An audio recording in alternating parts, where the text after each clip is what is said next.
Good evening and welcome to the Invictus Racing League in partnership with Gridfind.com and Venturi Studios. It's fantastic to be back for round number 3 at the Spanish Grand Prix. Tonight is a sprint night and it's going to be one that's hopefully quite memorable around Spain. I am JPH99 and joining me as per usual in the commentary box is Bruce Lee Harding. Good evening, Bruce. Good evening, JPH. Looking forward to this. As you say, sprint format as well, so this could be quite exciting, and the one shot obviously brings that unpredictability of qualifying as well. Yeah, absolutely. As you said there, one shot qualifying followed by an 11 lap sprint race and a 33 lap feature race. Obviously we know obviously the sprint format for this season in real life F1 is different to what it is in the game. They haven't implemented the new system. So for anyone wondering, the one-shot qualifying sets your grid for the sprint, and the result of the sprint sets your grid for the feature. So if you have a disastrous qualifying, it's not the end of the world. However, there are 5 points on offer for the winner of the sprint. 5th place will get 1 point from the sprint. So it could change up the standings a little bit. Yeah, absolutely. As you say, if it goes a bit wrong in one-shot quality, it's not the end of the world. You have the sprint, but those 5 points on offer for the winner of the sprint race could be crucial come the end of the season. So, whilst it's not the end of the world, if it does go wrong in one-shot qualifying, that can put you a little bit on the back foot. Now, obviously for one-shot qualifying, because all the drivers are going off at the same time, it's a very wet qualifying session, which, as commentators, we're quite happy to see because it makes things interesting, but the drivers will not be looking forward to it. As I say, with one-shot qualifying, because all the cars are at the same point of the track at the same time, we will follow one person around for their lap and see what the results are afterwards. But, Bruce, wet qualifying, now it's anybody's game. Yeah, absolutely. Yeah. I'm mildly disappointed it's not a full quali session, to be honest, now, with it being wet. It would have been quite entertaining, I think, over a full 18-minute period. But yeah, we saw, I think, last night, in Tier 2, it was a wet race, and the drivers, obviously they've been practicing in dry conditions and switching into the wet. They all had to do in their braking points, so you could well see quite a few invalidations, I think, on this, if people overstep the track limits. The latest weather minion of ARL has stated it's a wet qualifying but dry sprint and a dry feature, which means these guys are going to want to be on their dry setups, making this even more treacherous. Yeah, definitely. That does put a spanner in the works. There's only one lap of pain, I suppose, driving in the wet and on a dry setup. But as I said, it's going to be tricky to keep track limits with the right setup. So. It would be interesting to see how the guys adapt and see who comes out on top after the one shot. So, I would get you to go through the standings, Bruce, but we're not quite sure just how much time you've got left in terms of being ready for one shot qualifying. So I think we'll go through them afterwards. And as I say that, 30 seconds on the clock. This can only be very interesting. Hopefully it picks up Jeremy Clarkson, because if I remember correctly, he is our current championship leader in Tier 1. Yes. So hopefully it picks him up.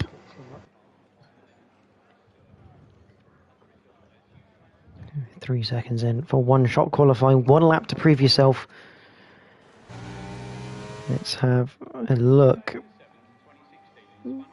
Across the line. We're going board with Merch because Jeremy's not actually here. So up towards turn 1. It's just a 90-degree right-hander. Turn 2, 90 left as you sweep through. And a big moment for someone there that Bruce is watching. Merck's just now going through turn 3. Normally would be flat in the dry, but not in the wet. Bruce, what was going on there? Skeeto 3 just coming out of turn 1, just lost the back end, scooted across the gravel on the approach into turn 2 and hit the wall. But I think he's still going, but obviously he's dropped a massive amount of time from that. Henrik also struggling in the conditions at the moment, trying to get the power down. Yeah, currently Emir leading the way with Frabey in second. Although Merckx and Frabey very close by the looks of it on track. Up towards this blind crest of turn 9. Got to have faith that the car will stick. Don't run too wide, that will be a track violation. and then down into turns 10 and 11. So he implemented last year. Into the right-hander of 12. Got to get the car straight up, and then we have the old school layout back of turns 13 and 14. Flat through the right for Bay. He's gone off somewhere. And then into this last corner, a slight lift in the dry normally. Cross line, Emir sets the pole position of a 1:19.6. Merckton second, Ghost third. MDJ fourth. ARL completes the top 5 with Ashtube in 6th. So very close. And for Bay, the only one not to set a time there, and I'd say he's potentially lost it out of turn 12.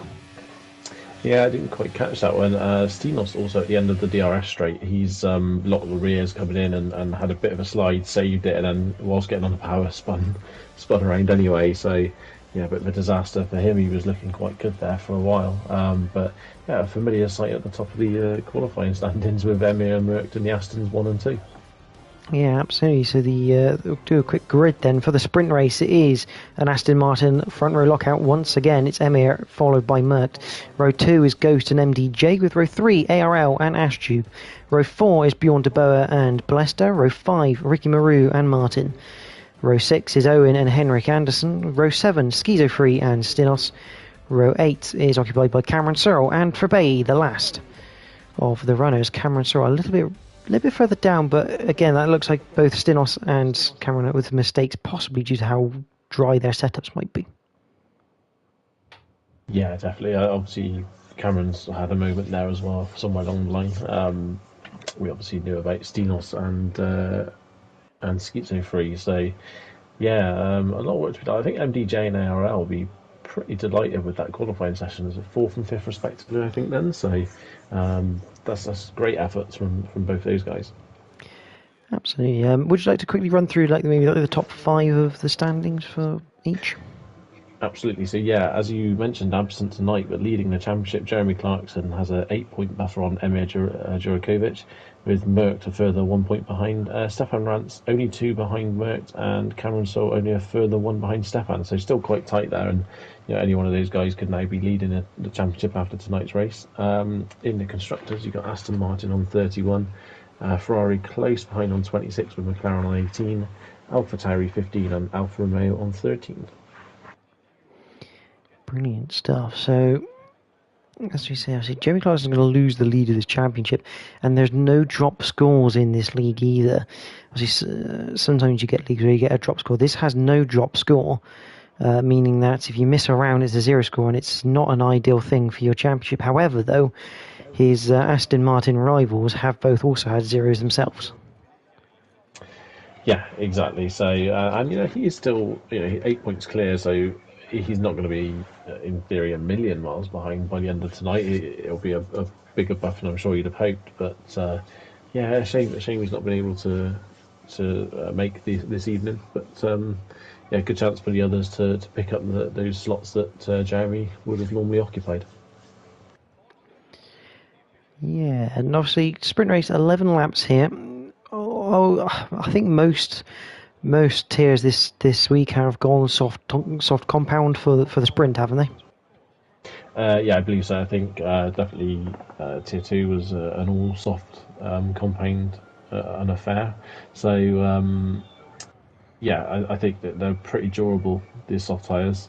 They will go the distance. Obviously, going to be fairly warm by the end of the race, but I think any time you lose towards the end of the race, the gain is massive on running a set of mediums at the start of the race. So yeah, I expect to see everyone on soft. I'd be surprised if anyone isn't.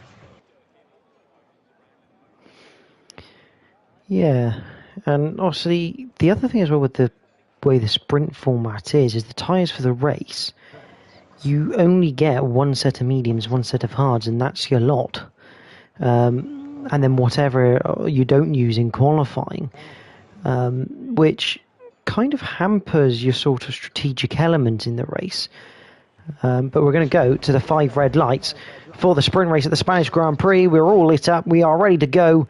And we are green at the Spanish Grand Prix for the sprint. Who's got the best getaway? It looks like Emir has got a good getaway, but Merckx equally as good. Looking to pull alongside his teammate down towards turn 1 for the first time. Question is, are we going to get through clean? Merckx falls in behind. We got 3 wide action behind. And that's a good move from Blester. He's up into 5th, and it looks like it's a good clean getaway for now, but still lots of action in that mid-pack. Ricky Maru, ARL and Henrik all together. Owen up past beyond the Boer. So we head it through turn 3. Henrik up ahead of ARL as ARL going backwards in that Red Bull in these first few corners. Further back, Cameron Souls made up places, and Henrik passed his teammate for good measure. At the front, though, it is Emir, followed by Mert. Yeah, on board with Blessed then for that. It was a great move. He found a gap, perfect perfect Alpine-sized gap between the two Red Bulls, and an excellent sort of a bit late break in there to sweep round the outside of the furthest one in front, and that's an excellent start for himself. There was a little bit of contact further back between, I think it was a Haas and Bjorn de Boer, but they all kept it pointing in the right direction. So yeah, all good so far. Yeah, and tyre-wise, everyone on softs except the McLaren of Cameron Searle. I mean, potentially a strategic thing for the main race. Does he save a set of softs if he doesn't use them in this race? Not that I'm really aware of. I mean, not even the soft runners save a set of mediums. That second set of mediums that you would normally have in your race, courtesy of your qualifying, get chucked back to Pirelli as far as I'm aware. So maybe he just thinks that come the end of this race, as Verbeey gets past beyond a bow, although they're side by side through turn 4. Down towards turn 5, Cameron looking to make a move around the outside of SFR Martin. Is he going to do that? Yes, he is. That's a fantastic move on the outside of 5. And Verbeey in the background looking to complete the move on Bjorn, but Bjorn fighting back through 7 and 8, and he's going to keep that place for now. As Stinos and Schizo fighting it out for 15th, and Stinos comes out on top of that, and Cameron making up more places on that medium tyre, and I expect Owen to let him go into this corner. I think that's exactly what's happening there as Owen releases his teammate. Yeah, it's not easy to do it in this particular section of track, but they've done that pretty smoothly, to be fair. Oh, and a big spin there for Martin. He's just tapped the back end of someone. I didn't see who it was, but it's just sent it round, and standard physics really tap the back end of the car in front, and that's it. You're round. It's bad news for Martin there. Meanwhile, Ashtube up into 4th place, past Blester into turn number 1. DRS now activating the 2 DRS zones after turn 9 and on the main straight. Blester looking right back at Ashtube, can't quite find the gap though. And he's got to be careful because MDJ's got to say he hasn't found the gap, but he does find the gap halfway through the corner. And this is bringing in Henrik and MDJ into play. Oh, contact between the Red Bull and the Alpine.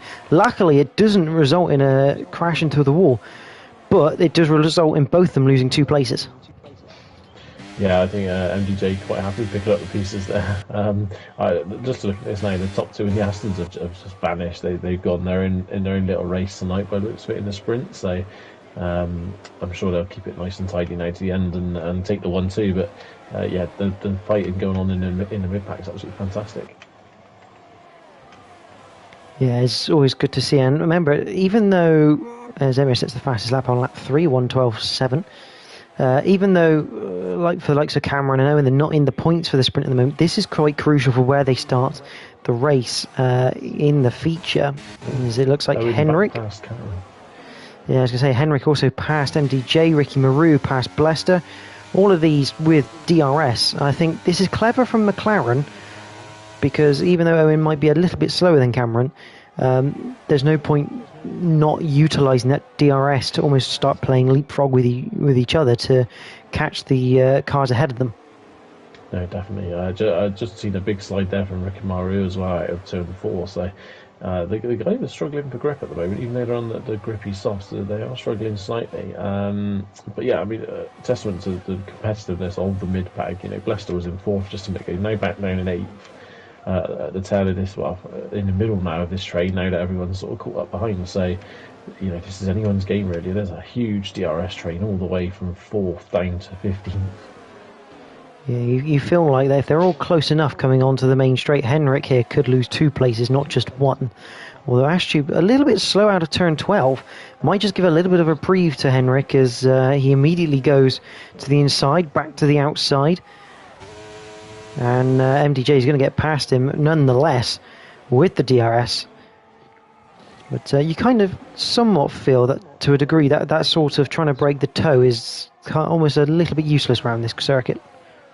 Yeah, and you know, now if you're Henrik, you're thinking, okay, you got to pass me this lap, but if I can just stick on the back of him, I'm just going to get back past him at the end of this lap. So this could be a bit of to and fro in now, really, at the front of this snake. And yeah, it's being at the front with no DRS to tag you along. It's a bit of a nightmare coming out of that last corner. You can only hope that your rival makes a slight mistake and drops outside that 1 second gap. But to be honest, it's not looking like it. ARL has now dropped over a second away from Cameron Searle, so this snake could be chopped in half, I think. Yes, Owen down the inside of Blaster at turn 10. I say down the inside, sorry, down the outside. He's at least side by side, but he has the inside. Oh, contact between Blaster and Owen. Blaster around Owen just about saves the car, but he's going to lose a lot of time. And that's a Mercedes. That is of Henrik. He's round after turn 12, so I'm not quite sure what happened to him. Owen just about hangs on to 8th place. It was all tight racing into turn 12, and not quite sure what happened. It looked like Blaster had a slight moment on the entry to turn 12, but here comes ARL down the inside of the McLaren. This is for 8th place, and he does get it. And here comes the Williams of Fabay, and Owen getting a little bit mugged here at the start of lap number 6. Yeah, he's been caught a bit offline there with the car going up the inside of ARL, and then it's just opened the door really there for Fabay, and now Bjorn's looking quite interested as well. But Owen has now settled back into the middle of the pack, so yeah, he'll be looking to regain, gather himself back up and try and keep these guys in front. He's still got a good chance to have a good result and a good position for the main race. Well, Ricky Maru is looking at the back of Ashtube. This for a sprint race point in 5th place. Looks like he'll try and get him down the main straight. So the MDJ only 1.6 away from Ashtube as well. So if these two can semi-work together, there's a chance they could catch up to the back of that Williams. But Cameron Stoll does have a little bit of work to do here. He's now 1.5 behind as Ricky Maru makes the very easy move into turn 1 with DRS. And Fabay looking around the outside of the Red Bull of ARL. ARL, I think, just a little bit slow through turn 1 because he took a little bit too much curb. It's allowed Owen through. Bjorn de Boer looking to go around the outside. Can't quite find the gap. And ARL settles in to 10th place for now. But that fighting and that Blaster and Owen have put Cameron so out of DRS range. However, with Ashtube and Ricky Maru probably having a bit of a fight, it looks like he's managed to gain back in. Yeah, Steve Noss just gone round there. But yeah, now for Cameron, it'd be interesting to see. Obviously, he's got that gap now to Fabay behind. He could now soon be getting to the point where maybe the mediums will be on a par, if not slightly better than the softs. So I'd expect him to start maybe chipping away at Ricky Maru and Ashtube. And with them fighting the way they are, he's going to close off anyway, naturally. So yeah, he's now within DRS of the two guys in front. So this could be a chance. I don't think Cameron's going to get him on this straight here, but it should bring him close up behind them going on to this next lap. Yeah, as Ashtube lining up the simple overtake down the straight to the inside, and this is clever from Ricky Maru and Ashtube. They're not fighting each other down that main straight because there isn't much point. ARL gets past Owen for 9th place. And you just see there's like two little groups here starting to form together that are battling away. Ricky Maru on the back of Ashtube, but there's Cameron Searle in the background. He's not far away. Yeah, he'll just be biding his time now. I think he, after his qualifying, he'd definitely take the point. I think he can get up to 5th place for the sprint. Unlikely he's going to catch, I think, MDJ, but you never know. It's still 3 laps left at the end of this one, so who knows. But yeah, at the front, they are still going round, but Emir and Merck just doing Aston things at the moment. Yeah, the Aston team obviously looking very, very strong. But unfortunately not really getting much coverage because they're not doing much battling. As we watch Cameron Searle, Ricky Maru's made a slight mistake through that last sector because Cameron Searle's all over the back of him. He does have a little gap to Ashtube, but he's going to get the DRS. Will Ricky Maru have a look? Yes, he will, down towards turn number 1. He'll get the move done. Cameron Searle looking to follow behind. Can he get through? No, he can't. So Cameron Sorrell going to have to wait a little bit longer here to get up the order. But you sense it's not going to be very long before that McLaren gets up into that top 5 placing. Yeah, definitely. I feel like Cameron really in this position, he could probably afford to just sit back and pick them both off probably on the pit straight. It's long enough, and we've seen in other tiers that you can overtake 2 cars on that pit straight as long as you get a good run out that last corner. This is bringing Fabay back into it though. Fabay is only 8/10 away, so he could be catching soon. And as you're just asking, didn't top 8 get points? No, they're not in equal performance. Equal performance, only the top 5 get points. In realistic performance, the top 8 get points for their sprint race. See, different point system. But back with the action. This for 6th place. Cameron Sorrell on the back of Ashtube. But obviously Ashtube has DRS. And Cameron can't quite get there. I think, to be honest, with it being obviously a lap left, he'll want to try and maybe pull the move on the next lap so that he has little to no chance of being overtaken again then for the rest of the lap. He doesn't really want to get to the front of this pack and just be a sitting duck then for the final lap. So it could be a tactical thing, but yeah, this is definitely where the action's at, this battle for this final point in the sprint. And big slide from Ricky. Yeah, that's the second one I've seen from Ricky Maru. He had one at turn 4, now at turn 7. The thing is with Cameron, I'd have thought he'd like to have got Ashtube on that one, so he's only got to do 1 car down the straight. Now he's got the task of 2, which, as you say, is possible, but it is a lot harder because obviously Ashtube's going to have that DRS. And it depends what sort of ERS everyone else has saved up. As we're still on board with Cameron through the last corner. Opens the DRS. The ERS is open as well. He's going to get Ricky Maru, but tell you what, Ashtube's Red Bull is considerably quick in a straight line, but I don't know if that was a bit of extra ERS usage as Cameron picks up 6th place. Oh, and behind for Bay in the gravel as Ricky Maru has a bit of a moment, and that could have ended horribly. Yeah, I think more than anything that was just Ricky Maru was offline a little bit, so I had to back out of it just purely because of being overtaken, and I think Fabay just reacted maybe a little bit late, or he just didn't sense that Ricky was going to be as slow as he was out of the corner, and he kind of just threw himself into the gravel. Really, in all fairness to Fabay, I think that was pretty much all he could do. You have to feel this is going to be very hard for Cameron to get up another place. But back to the front, they are still running.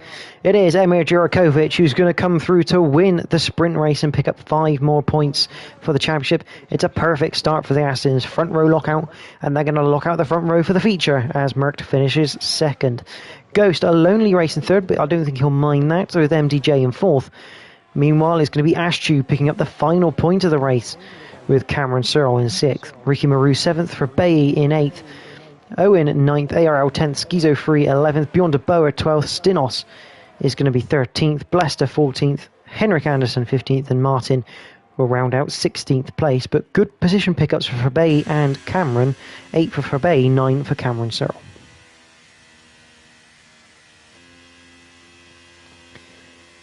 So Cameron Sorrell picking up the driver of the sprint race. Bruce will be back very shortly in the comments box, but your results for the sprint race and the grid for the feature race.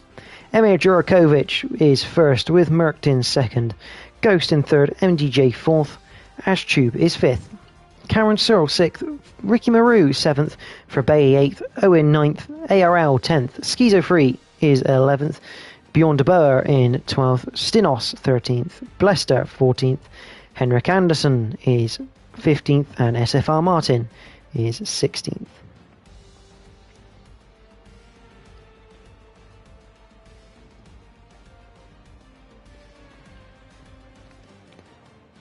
So a fantastic a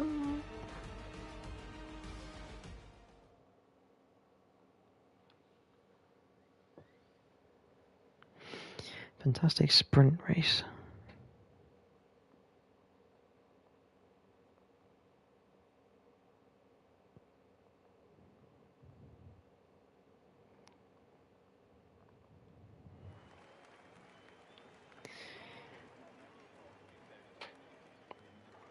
A fantastic sprint race with the feature to come. Ghost stating you might be in for a lonely race. Well, you never know. It could be interesting. It all depends where the battles fall. But for anyone who has just joined, welcome to the Invictus Racing League Tier 1 for equal performance in partnership with gridfinder.com and Venturi Studios.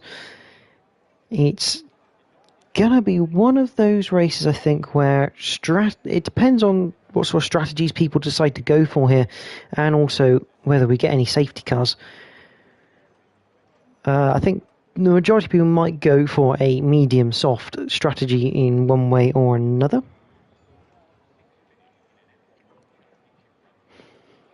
Although you might see a few people trying the medium hard or even a soft hard. All sorts of strategies can work on this year's game, which is a fantastic thing to have. You see a variety of different strategies. I mean, as we saw in the sprint, obviously only one person had a different strategy, but Cameron went with those medium compound tyres in the sprint, possibly to save himself, try and save an extra set of softs, potentially, depending on how that works.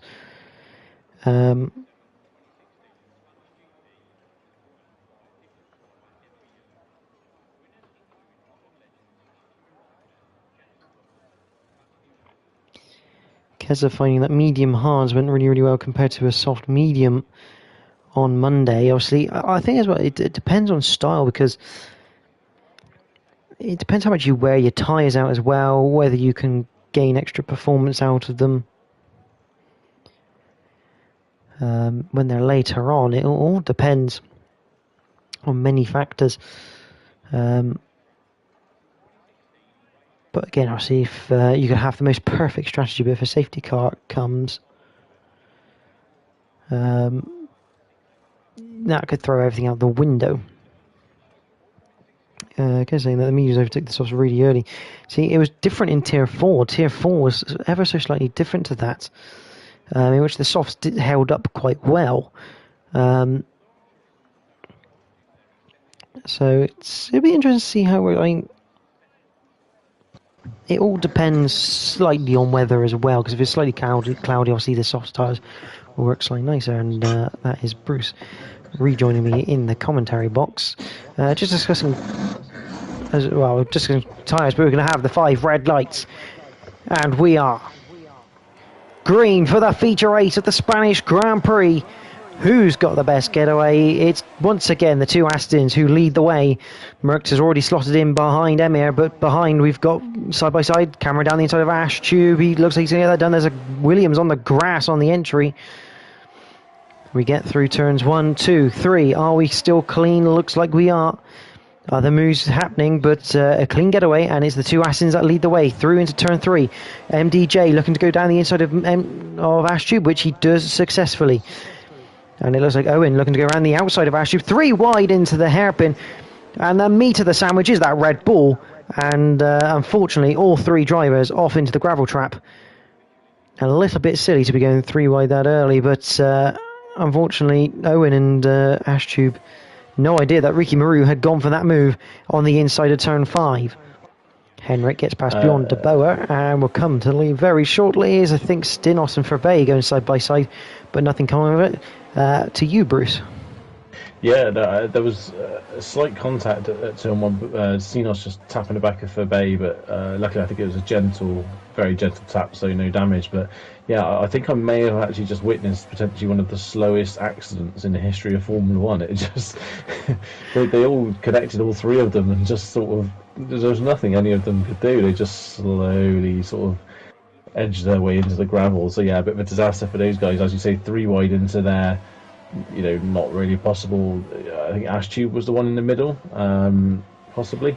Yeah, the meat in the sandwich, it was Ash Tube there. There was nothing Ash Tube could do about that. That was, to me, it was just contact! one of them things.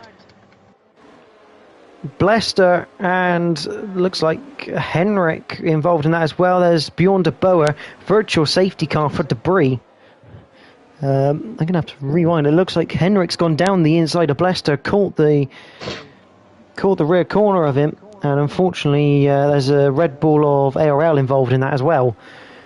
So not a good start here for the feature race in terms of a few incidents and already a virtual safety car on lap 2.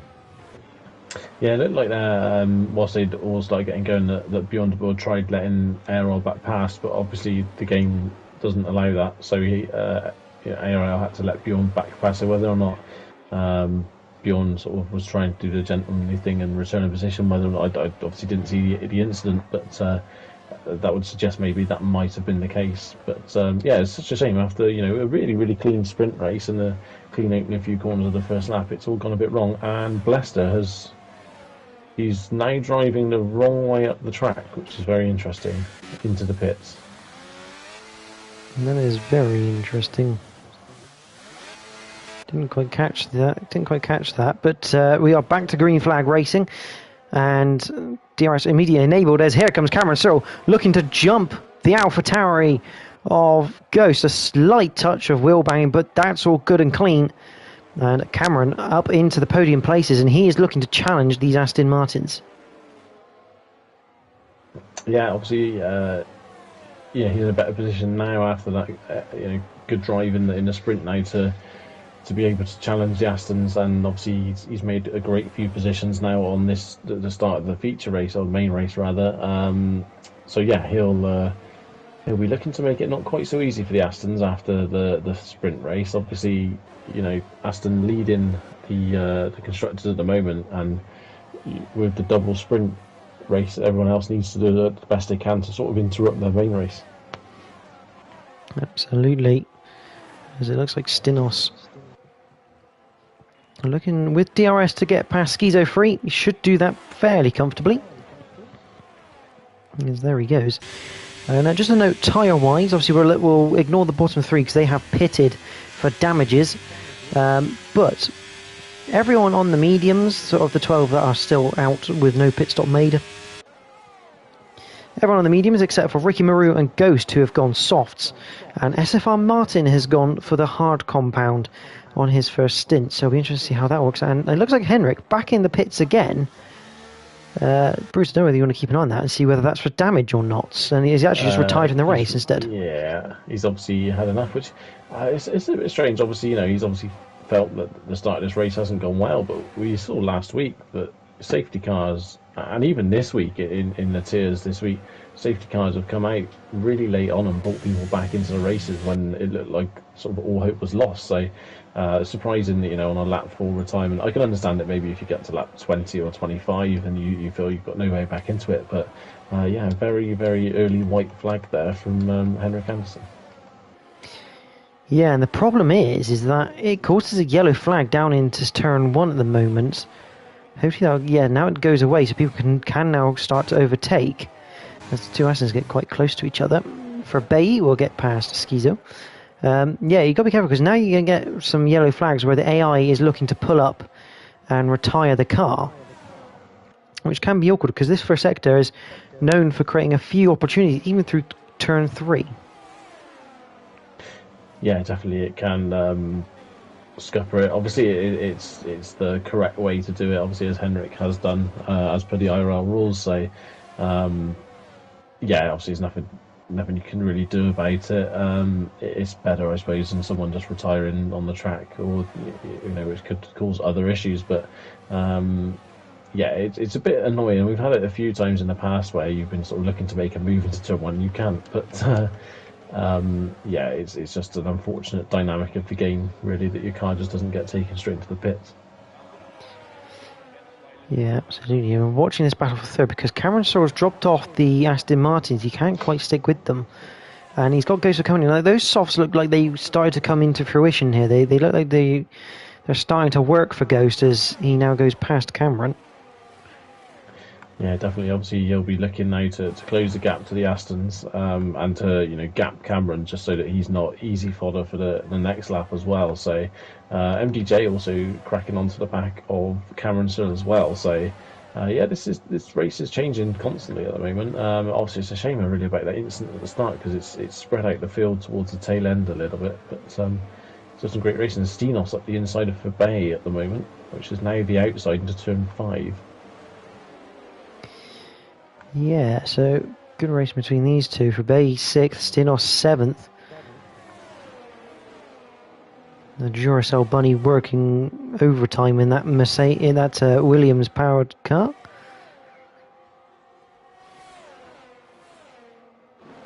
And something we haven't discussed yet is this circuit is notorious, especially with this layout of it, where we've got the old school ending, which I think everyone very much prefers. It's quite hard on the ERS deployment side of things. Yeah, definitely. It's hard to regenerate it, definitely. So yeah, you have to be very, very careful with it and use it appropriately. As Cameron goes straight back past Ghost on the next lap. So all this fighting is going to do at the front there is just gap the gap between these guys and the Aston's just going to grow and grow and grow. Unfortunately, I don't know if this is already becoming potentially a race for third place, really. But yeah, ERS management, you can't use that your ERS too early, otherwise you're going to have a bit of a disaster later on if there's no sort of safety car intervention. Got a yellow flag sector 1. That looks like Ricky Maru having a slight issue through turn 3. But so far it's less than a second for the lead. Emir and Mert, but I'm not expecting them to have too big a scrap here. They are very much doing the teammately thing and just looking to pull away, pull that gap, maybe fight about the win later. But Cameron Searle now looking to pull away from Ghost's Blester and Beyond the Boer are side by side through turn 4 down towards turn 5, and Blester's going to keep hold of that place. This is soft versus hard here. Both 4 laps old as Bjorn gets a little bit squirrely out of turn 5. And back at the front, we've got moves galore, as it looks like Cameron almost losing 2 places. Ghost gets past and MDJ nearly gets him, but doesn't quite.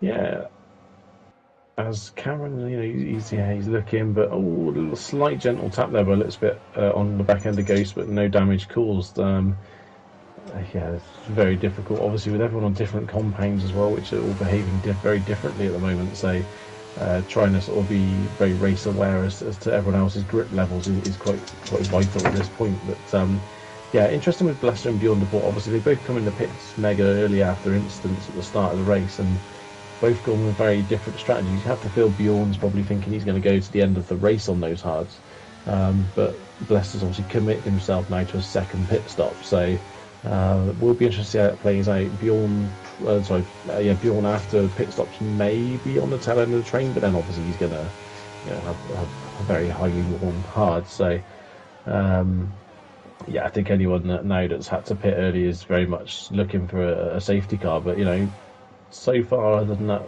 first lap tangle with the 3 guys at turn 5, it's been pretty sensible. Yeah, and Cameron in that really awkward position there as Fabay gets past Stinos. Cameron in this really awkward position. He wants to attack Ghost, but he can't allow MDJ the opportunity.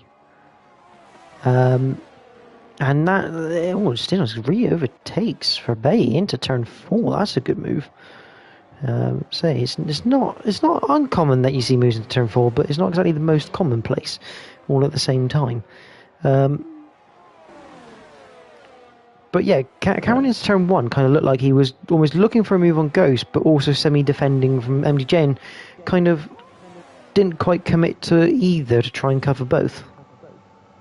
Yeah, definitely. I think, as you said, he was sort of that car width away from the outside, sort of which sent MDJ to that point on the track to the far left of the straight. So yeah, interesting. He's obviously very aware of MDJ behind him, and yeah, it's difficult. I mean, he also knows that really Ghost tyres are going to start screaming very soon. You know, lap 10 of the race already, so that there isn't going to be too much time until he could well get past without use of DRS further around the circuit. Yeah, and Ghost was a bit worried that he might get a bit of a lonely race, but he's certainly been anything but lonely in that AlphaTauri. And the question is, what sort of strategy is Ghost going to be on? Because he's opened up his strategy to going either mediums or hards here for a second stint. You have to feel if he's doing mediums, he has to make those tyres last, so maybe lap 14, lap 15. Yeah, the tyres will do it. I don't. The suggested strategy is to do a soft medium or medium soft. So, it's doable. I think most people will be trying to do that as well. So, obviously, with the exception of Martin, who feels that hard maybe to soft is possibly the better shape. But it will be very interesting to see. But I'm fully expecting Ghost to try and carry these softs as far as he possibly can, so he can utilise the mediums at the end of the race. And it looks like Verbay spun, maybe out of turn 12. He's dropped behind Stinos. Now he's got Schizo3 behind, I think. And Schizo3's picked up DRS for good measure. So 8th place for the Williams. Again, turn 12, very difficult corner and very easy to drop the back end on the exit. Yeah, definitely. They're pretty hefty curbs. Blessed with a 3-second penalty there. But yeah, they're pretty hefty curbs. Fairly unforgiving. You need to be pinpoint accurate on them. So, didn't actually really see what happened with Verbay there, other than him turning himself back around. So, hard to know whether that was sort of a solo incident or a duet. But he's got a bit of work to do now to get back into this and get back into that fight for third, because he was not really that far behind the group of 3 that are fighting for third at the moment. Yeah. It's just whether being outside of that DRS is going to be enough to kind of stall him in progressing and to catch up. But I guess only time will tell in that respect. And obviously we could be expecting soft runners in any time from now, depending on what their strategy is going to be. Yeah, definitely. It does seem as though really consistency is very key to this race. The guys at the front are all purely there because they haven't made mistakes. But as Cameron now is looking to the inside of Ghost, and I think that's going to be a done deal. But here comes MDJ as well. I was going to say 3 wide on the entry to turn 1. Goes back to single file with Cameron Searle at the head of it. But MDJ looking around the outside of turn 3. That's going to open him up to Ghost coming back through, which he does. And you kind of feel that slight bit of impatience from MDJ might just cost him this place. They're still side by side through turn 4. Cameron acting very nicely as a defensive block, but Ghost just about hangs on. I don't know whether Bruce you were on board with someone, because the camera shot panned to the exit before they were even into the middle part of the corner. Yeah, MDJ just had a handful of opposite lock through the mid part of turn 4, so that's why he's now dropped that little distance there now back behind Ghost. It looked like while MDJ was behind Cameron, they just had slight wheel contact, and that's what put MDJ offline and gave Ghost the open door there going around turn 3. So yeah, pretty exciting couple of corners there. But Cameron now at the front, but you'd expect now Ghost to be potentially hopping back in front. Very possibly as we head across the line to start the 13th lap with this group. I see the 2 Astons up the road. Verbay in the pits at lap 11. So I wonder what he's going to go as. Ghost, as you rightly say, Bruce, back ahead of Cameron Searle into turn 1. And something that has to be noteworthy as well is the pit lane here at Spain. Allegedly, I've not seen it myself. However, as Verbay goes to the hard, so he's going medium to hards. So that's one to keep an eye on. But there's a nasty bump on the entry to the pit lane. Whereby if you're too far to the outside of the pit lane on entry, you apparently hit this bump and it can cause you to go straight back onto the circuit. It's obviously never an ideal situation, so it'll be interesting if anything like that happens tonight. Hopefully not. Yeah, no, that will be interesting. Obviously, you want to avoid that as much as possible, but could be one to look out for, as you say. And yeah, as you say, I'm pretty sure soon. Interesting move to go to the hards from Verbay. I thought he'd have maybe tried to hang out a little bit further on the mediums. But yeah, sort of that's his strategy done now, really, to the end. And I'm not sure it's going to work, but I normally am very wrong with these things. As Cameron gets past Ghost again. Yep, another bit of DRS dosage down the main straight, and MDJ gets past Ghost as well. Now, whether that's MDJ kind of using a bit of extra ERS to get past, and we have a yellow flag out of the last corner. Looks like it's Ricky Maru once again having a moment.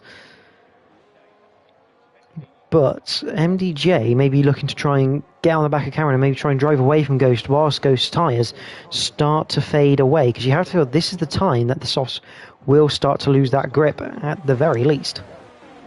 Yeah, definitely. It's 13 laps in. They're going to be not too happy at the moment, I shouldn't imagine. So it would be interesting now. I think if you could do 14 on the softs, I'm pretty sure you can do 19 on those mediums. So you could well see maybe Ghost coming in and trying to get some sort of undercut now on the two guys in front.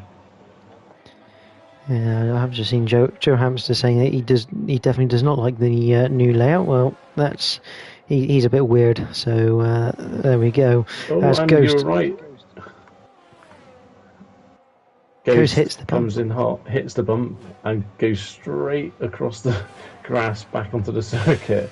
So that's a disaster for Ghost. He was coming into the pits very hot there, and yeah, that's messed his strategy right up now.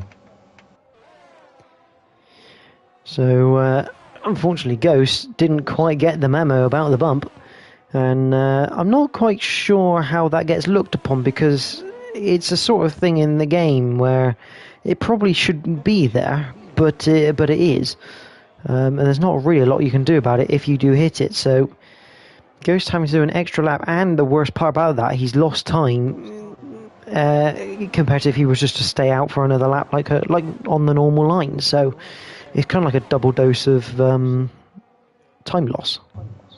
Yeah, definitely. It's not an intentional, an intentional attempt to get back on the circuit. So it'll be interesting to see what happens with that. But I'd be very surprised if anything happens. He's probably, based on that, not going to be the last one for it to happen to. No, I'm sure Ghost is going to try again to come in the pits. In he comes. He's a little bit tighter on the line and gets into the pits this time around. But yeah, certainly not what Ghost was looking for initially.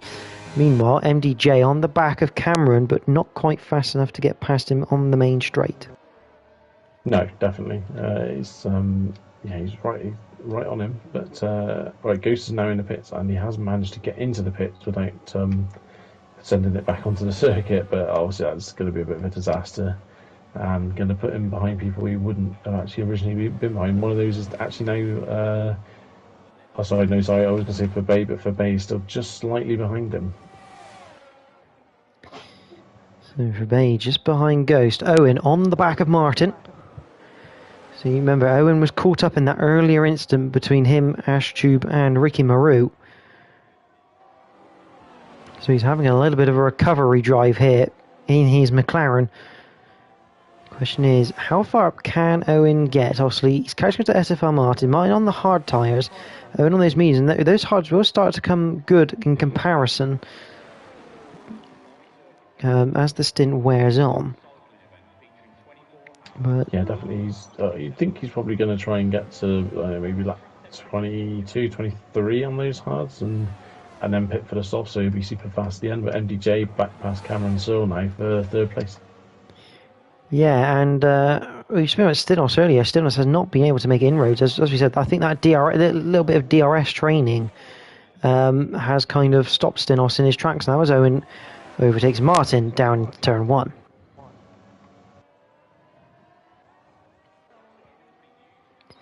Yeah, I'm just looking to see who might be pitting soon, because that seems to be where the pit lane seems to be where all the action might actually be on the pit lane entry, which is a bit unusual. But yeah, obviously people aren't going to be aware of what's happened to Ghost, so yeah, could be interesting here to see if it happens to. And we've got a spin. Leicester, I believe, has spun.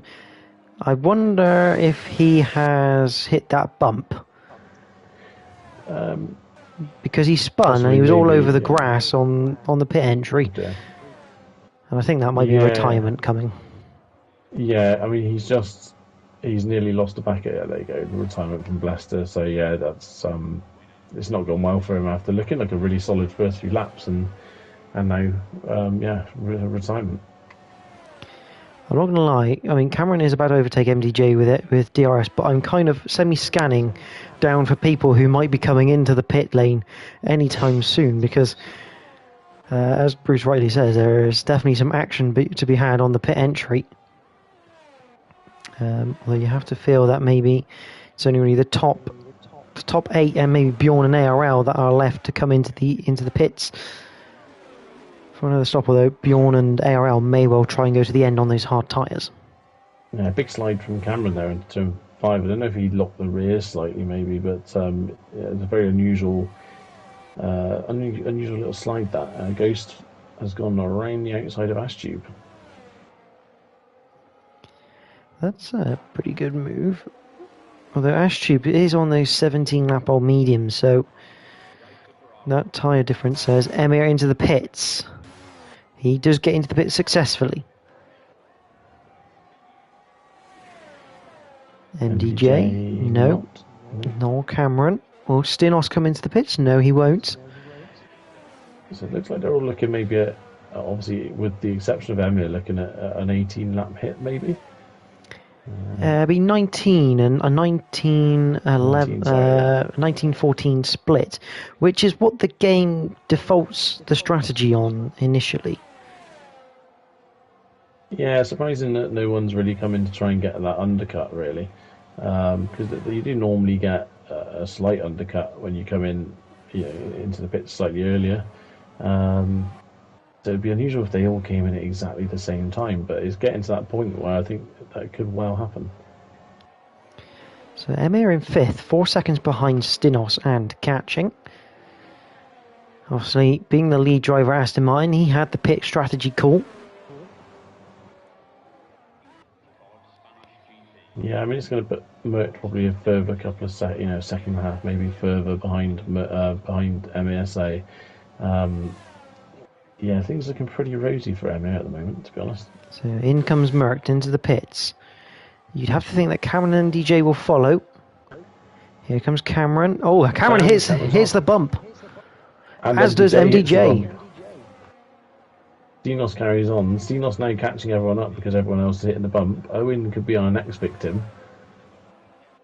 No, Owen goes round again. So Martin goes round. Ash Tube. Ash Tube, 18 lap old mediums. Right, he's going to stay out. On.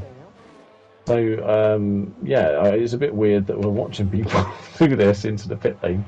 But as I say, it seems to be where all the action is. I haven't noticed anyone saying of this issue on any other tiers or seen it on any other tiers. So, I think tier 3 did have some issues with the bumps. I think Joe Hamster did actually clip the bump on one of his pit stops in tier 3. Okay. Like I say, first I've heard of it tonight, but it's entertaining for all the wrong reasons. The third time you've seen it tonight. It's all kicking off. From Keza was saying it was the lead was 5.5 seconds. It's now 7.7, so a couple of seconds, as you say, Bruce, gained. The question is, we're going to stick with the leader. That is Cameron Searle, because these two, or probably 3 now. Second time lucky. Yeah, what's he going to do? He's coming slower, yeah. Stinos has stayed out once again.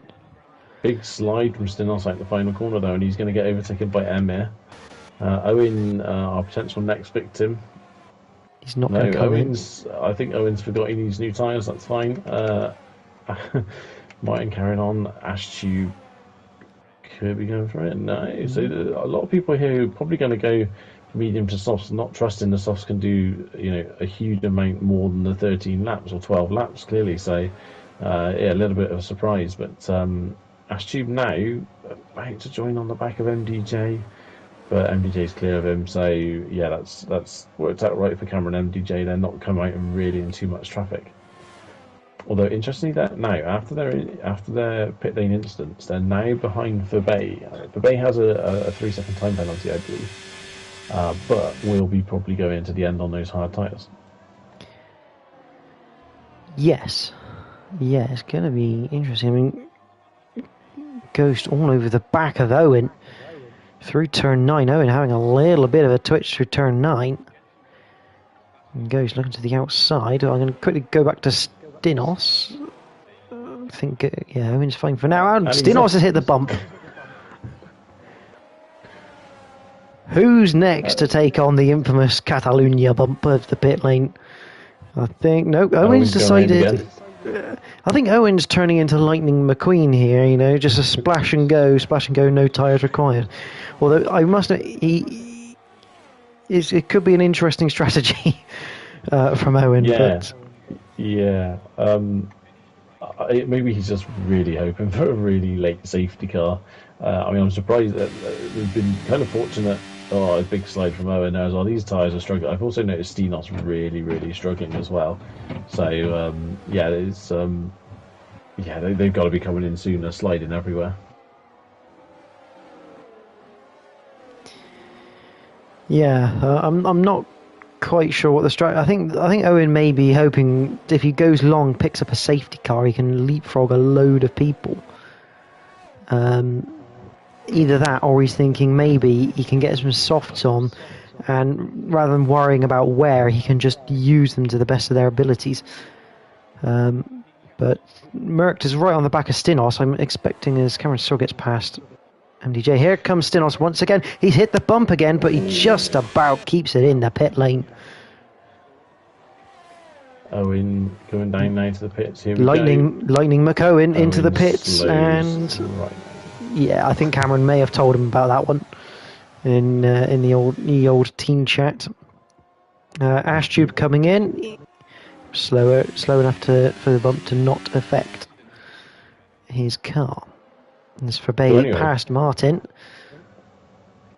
Yeah, back to the racing now, I suppose. Now I think that's everyone's pretty much come in, other than Martin, isn't it? I think now. So, although Beyond the Ball and ARL, I think they're going to have to come in again. But Ash Tube leaves the pits in 12th. So, yeah, big gap at the front for Emir here now, and big gaps really for Merckx, and even Ghost is looking comfortable there with a 3.5 second gap back to Cameron. So, yeah, it's a bit spread out now. Martin catching for Bay, but obviously, as we know, Martin's going to have to pit again. So, it's hard to know. Martin really yet to stop, isn't he, at the moment on those hard compound tyres?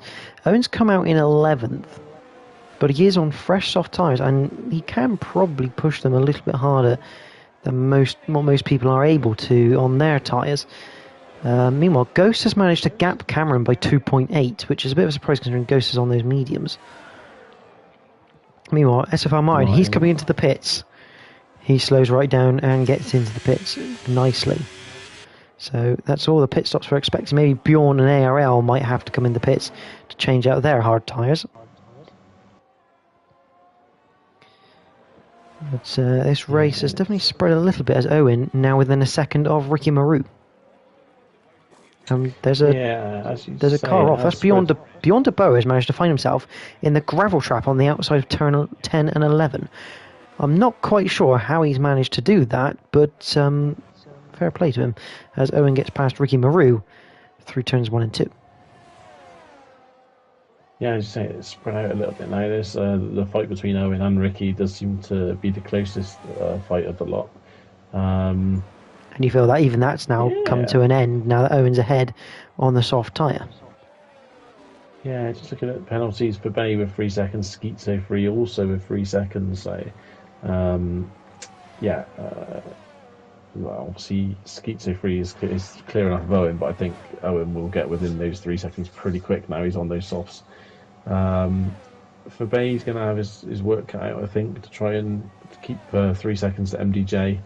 Potentially even Stinos is going to catch him up as well on those soft tyres. So, it's still going to change a little bit, I think, during this race. But, very different tyre compounds on circuit at the moment.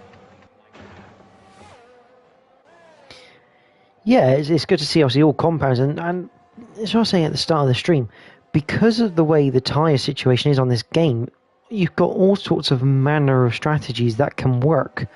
It just depends which one's best for you and what tyres you want to use in that race and whether you can make a softer strategy work.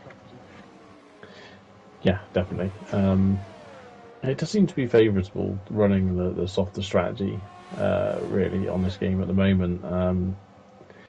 As long as you feel confident enough to drive the car when it's a little bit sketchy, then it's definitely the way to go, I think. But yeah, interesting. Now Cameron is right on the back of Ghost, so this is going to probably be a switch for third place down the pit straight. Yeah, it's almost like Cameron's now got those softs fired up. Took him a couple of laps to do so. It's unusual around Spain, but the move looks like it's going to be coming. Ghost goes right, Cameron goes left, and Ghost doesn't have much ERS left to play with, and Cameron will go by into that podium position. MDJ is right on for Bay as well now. Both being Williams, you'd have to think, if they're working as teammates, MDJ will get let through by Furby, but unsure as to exactly how much communication these guys have. So, but it looks like it's a done deal anyway for MDJ now. And I think next on the scene with Furby is going to be Stenos, probably within the next sort of couple of laps. Yeah, I think that's smart from Furby though, because I don't think he really thought that. I mean, they are teammates at the end of the day on completely different strategies, so it's wise not to fight with your teammate, especially on the basis that the two Astons are absolutely flying at the moment. So you're kind of looking at best of the rest, and that is currently where the Williams are sitting in this race in reality. Oh yeah, big snap for Cameron there coming out of the top section there before the penultimate corner. Don't think Ghost is able to capitalise on it though, and Owen and Skeet so free switching places as well. Yeah, I think that was coming for quite some time. I think he'd done that down the DRS into turn 10. But I think Owen's going to find it hard now to get any further up the order, 10.3 behind Stinos. It's going to be an awkward one to try and chase down. Yeah, that's a lot of time. So, yeah, I don't think 10 seconds for Owen. He's not going to catch on Stinos. So, for Owen, it's a case of consolidating that 8th place. I mean, considering though where he kind of was at the end of lap 1, this is a pretty good recovery from Owen to be back in those points as Bjorn de Boer into the pits for his second pit stop of the day. And it makes you wonder if ARL might come in the pits as well, just to strap on a set of softs and kind of enjoy the last few laps here of the Spanish Grand Prix.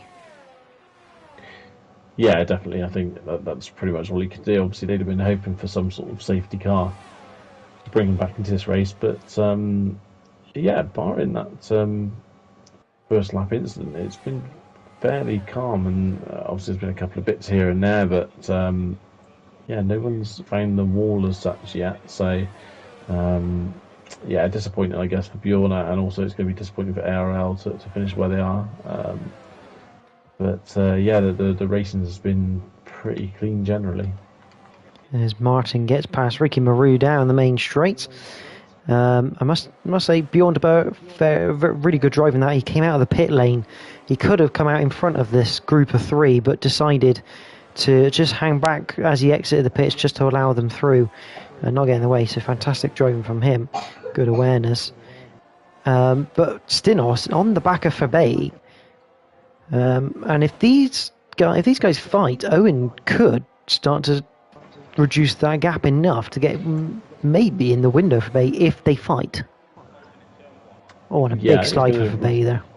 It's going to require quite a lot of fighting. I think, to be honest, I think Stinos now with that slight slide there from Bay, I think Stinos is going to get a good run on him now out through here on those softs, and this is going to be done pretty quickly down the straight, I think.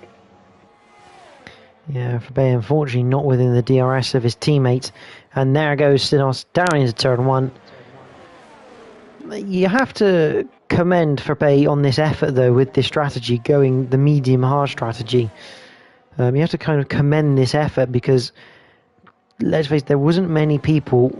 In fact, actually, he was the only one really in the end after lap 1 who decided to go for this strategy. Yeah, definitely. Yeah, some, like I say, some people try different things to try and get better results and whatnot, but yeah, it's clearly looking like being on these soft tyres at the end of the race is where you want to be. Top three all on the softs, and the guys now all on the softs are taking chunks of time out of anyone on a harder compound. Yeah, and the question now is Stinos within DRS of MDJ. So even though his teammate's not here, Stinos doing a good job to try and get some points, good points out of this race. He's going to start to close in on that Williams ahead of him. There's Bjorn de Boer. He's not going to take the point for fastest lap, but he is currently the holder of that fastest lap. Bit of, oh my god. And well, I don't know what's happened there, but Bjorn de Boer has missed his breaking point by a million miles and flown off at turn one and knocked his front wing off, and hence the virtual safety car. I think maybe a brake-by-wire issue for Bjorn de Boer. As he goes off at turn one, does bring out that virtual safety car, which to some degree for MDJ might be a slight relief, because it's going to take a little bit of time and a little bit of sting out of Stinos' attacks for a brief period here. Yeah, no, this will be a case of who reacts quickest when it goes back to racing as well. So look at Ghost as well. Ghost on the back of Cameron. So we head through turn 12 with these two. This is for the podium, the last step of the podium. Merck's in the pits. I think is Merck coming in for another set of softs, perhaps, to try and set fastest lap? He looks like he is. He's going to lose out on track position. Yeah. But if it stays virtual safety car, I'm not... Can he... How far back is he going to be? I mean, that's a fair chunk of distance that he's got to close in on Ghost and Cameron, and everyone's to a delta. He's got what's up. It says 5.3. We're back to green flag racing. And I tell you what, Ghost has not made a good restart there. He's 2.1 behind. Owen has, for Bay, came into the pits. Not a bad idea, but it means Owen up into 7th, Martin 8th, Schizo 3 9th. And Ricky Maru looks to the outside, can't quite do anything there though. So for Bay... I think what I'm struggling to understand really is it's all well and good going for that fastest lap, but Merck has just dropped 4 points going for 1 point, so as it stands. So it's he's going to have to really push on now. 5 seconds in a lap or two laps. So I don't see that happening. I think he's gone for 1 point and he's going to lose. He's going to lose 3 in total. So if even that's assuming he does get the fastest lap as well. So a very strange tactic, and very much so for Bay. I think was he running in 8th? Was he? So he's had 3 points. And he's now maximum going to get 2, although he is now running 8, so just keep 2 free. Yeah, I think for Bay it was just more a case of trying to get off those hards. He was a bit of a sitting duck everywhere. So I wonder if he just felt that he had a chance of maybe not finishing this race if he stayed on those hards. Maybe the car was just moving around too much. But I say he's looking to the outside of Schizo 3, will get the move done. Needs to start building a gap to Ricky Maru though, to try and keep hold of this 9th place. Meanwhile, Stinos on the back of MDJ. Merck is now half a second behind Ghost. He is pushing on here as the Aston Martin, and he doesn't have a choice. Yeah, this is where mistakes get made, though, now, I think, in this situation. We're on the outside of 12. That's a fantastic move. Well, Ghost just loses the back end a little bit on the exit of 12. That makes it easier for Merckx, and now Merckx has 2 seconds, 2.1, to Cameron Searle. This is good. This could be quite a close finish. It could be closer. He's definitely left himself a work to do. I mean, this may well work out. Who knows? But he's still currently 1 point down on what he would have scored. Does he have fastest lap Merckx actually on that lap? I didn't actually see. No. Oh, as Stinos almost goes round with MDJ. Stinos look to the inside. A touch of contact between the two, but they get away with it. At the moment, no. Beyond de Boer still has fastest lap by 0.04 of a second. And you'd have to think now, with him going to have to be trying to battle Cameron, that he's not going to set fastest lap. So he needs to get back past Cameron to get back to that status quo of that second place. I mean, you've got to commend the attempt, maybe a slight miscalculation. Meanwhile, Emir does cross the line to win the Spanish Grand Prix. A lights to flag victory, maximum points in terms of without fastest lap. But here comes Merckx. He's looking to the outside of Cameron into 13. Cameron's still ahead. Cameron get on the inside. No, he can't. And I think Cameron's got more ERS than to go to the line. It will be Cameron Searle who takes second place from Merckx in third. Ghost will finish in fourth with MDJ in fifth. Stinos finishes sixth with Owen. A fantastic recovery drive as he had a bit of a twitch coming out of turn 12. Don't ruin it now, Owen, please. A fantastic recovery, though, from the McLaren to get back up into seventh after earlier struggles in the race. Verbeij will finish ninth on track, but I think he'll fall to finish eighth on track, but fall to ninth, courtesy of having that penalty. Martin 8th, Verbeij 9th. Ricky Maru will finish out in 10th with Schizo in 11th. Ash Tube 12th. ARL, it's a disappointing day for the Red Bull team. No points for them. And Beyond de Boer will finish 14th. But I do think with the fastest lap of the race. Yeah, like I said, there was obviously a great win there for Emir. You got to applaud the attempt from Merckx to try and get that fastest lap, but I think maybe a miscalculation as to how big the gap was to the guys behind there, and I don't think he'd have been expecting to come back out in fourth place. So he nearly managed to get back up to that second place, but you have to say that's points lost, and it's pretty crucial because it's going to be a really tight battle all season between the two Astons and Jeremy Clarkson when he's back racing. Yeah, absolutely. It's that risk and reward, and in the end, instead of only losing 1 point by getting the fast lap, he's now lost 2 in that respect, as you say. And it could have been worse had he not got past Ghost. Yeah, definitely. I mean, he clearly had a massive pace advantage over Ghost there towards the end with those fresh tyres. But, one more lap and he definitely would have got Cameron, I think. There's no doubt about it. But, sometimes it's worth a try. But, maybe in hindsight he might have done that differently. Absolutely. Bruce, would you like to take us very quickly through the race results? Yeah, sure. So Emir converting that pole position into a win in the Aston, with Cameron Searle coming off an excellent second. Merckx finishing third with Ghost fourth. MDJ an excellent result for fifth with Stinos sixth. Owen seventh with Martin in eighth. Verbeij ninth, Ricky Maru 10th. Schizo 11th with Ashtube 12th. ARL 13th, Beyond the Ball 14th, and our non-finishers were Lester and Henrik Anderson. Fantastic. We'll get Cameron Searle into the party.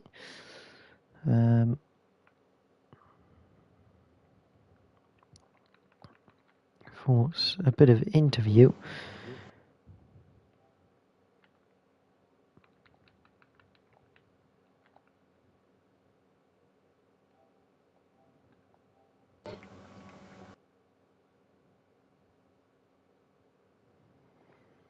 So hopefully Cameron will come into and speak of Cameron. He shall appear.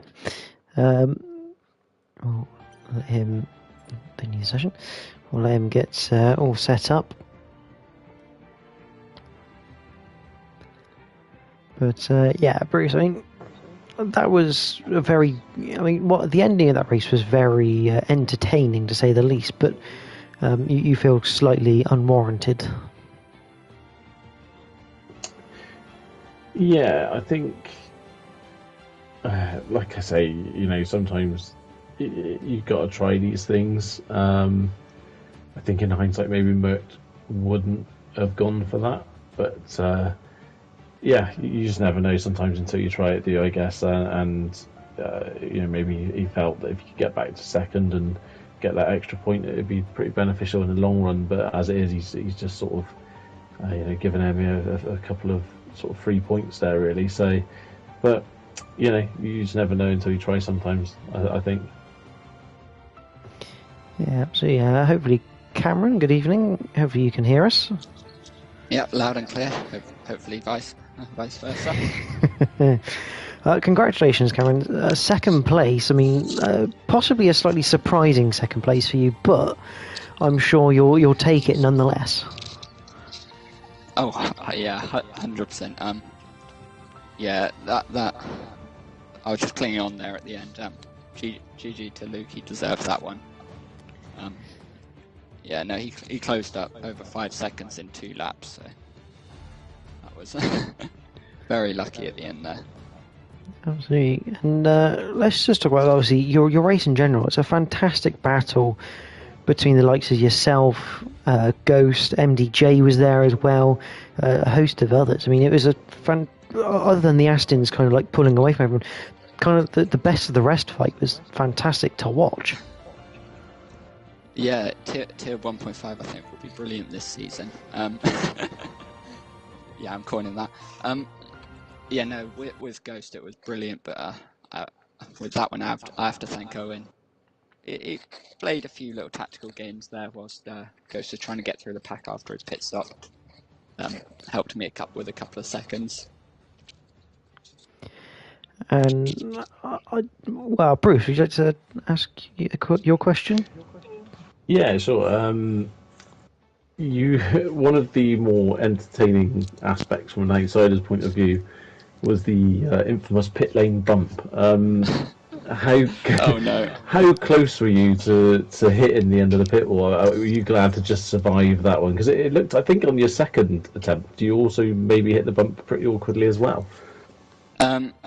Yeah, second attempt wasn't too bad. But yeah, I think MDJ did it as well behind me. But yeah, we just carried way too much speed in, and then essentially went straight on.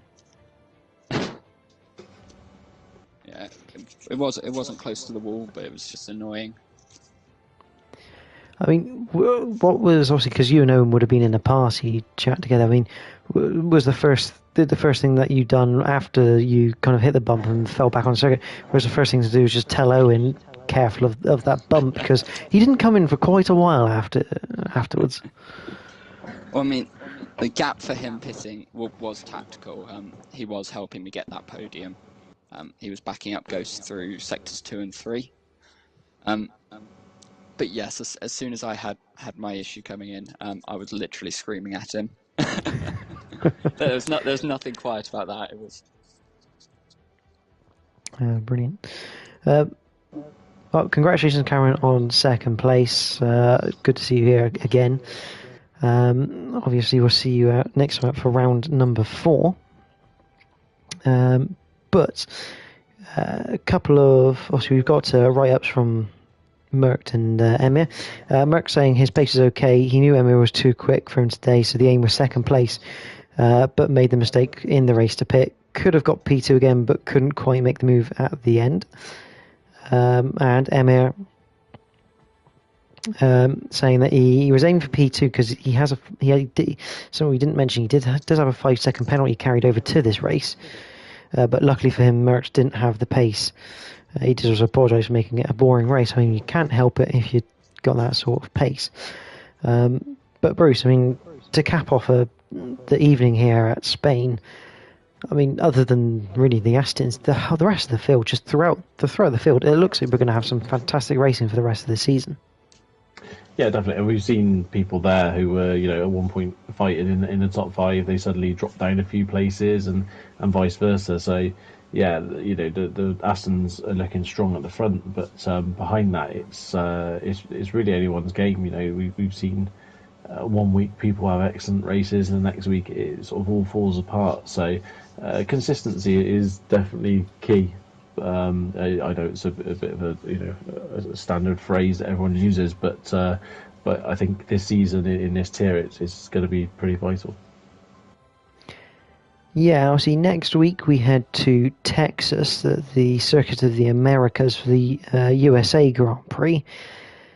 One of those circuits that, in some respects, you can have 2 completely different setups. at either end of the scale and still be just as quick as each other. Yeah, definitely. I think one of the things we've noticed in past games with Texas is the racing can be a little spread out. Hopefully this season with the extra grip the cars do seem to have, that will be slightly different, and the racing will be nice and close. But it's a very varying circuit. Obviously you've got the sweepers at the start and then the big long straights, so difficult to get a setup that's perfect for the entire circuit. So it'd be interesting to see who goes for sort of slightly lower downforce for the straights, or who goes for higher downforce for the twisty bits. Absolutely. Well, that is all the time we have for tonight here in the Invictus Racing League for Tier 1. We do have more racing action this week from Spain. We do have the Realistic Performance League brought to you by Jack TM53 Synopsis, and I believe myself. I will be joining Jack tomorrow at 8 p.m. and then it all kicks back off again Monday next week for round 4 of season 17. There at the USA Grand Prix from the Circuit of the Americas, starting off obviously tiers 3 and 4. Tier 3 streamed by Xerox and JP911. Obviously tier 4 hopefully gets streamed, but we never know. But that's both at 8 p.m. Then back on Tuesday is Joe Hamster with hopefully Nitrogash on his return for Tier 2 on Tuesday, and then we are back on Wednesday for more Tier 1 action. We'd also like to thank gridfinder.com and Venturi Studios for partnering with us this season for the Invictus Racing League. And finally, thank you to everyone who has been watching tonight. Make sure, if you enjoyed the racing, you like the stream, and give the IRL channel a follow and a subscribe to make sure you don't miss any more racing action from this season. But from myself and Bruce Lee Harding, thank you all for watching. Good night.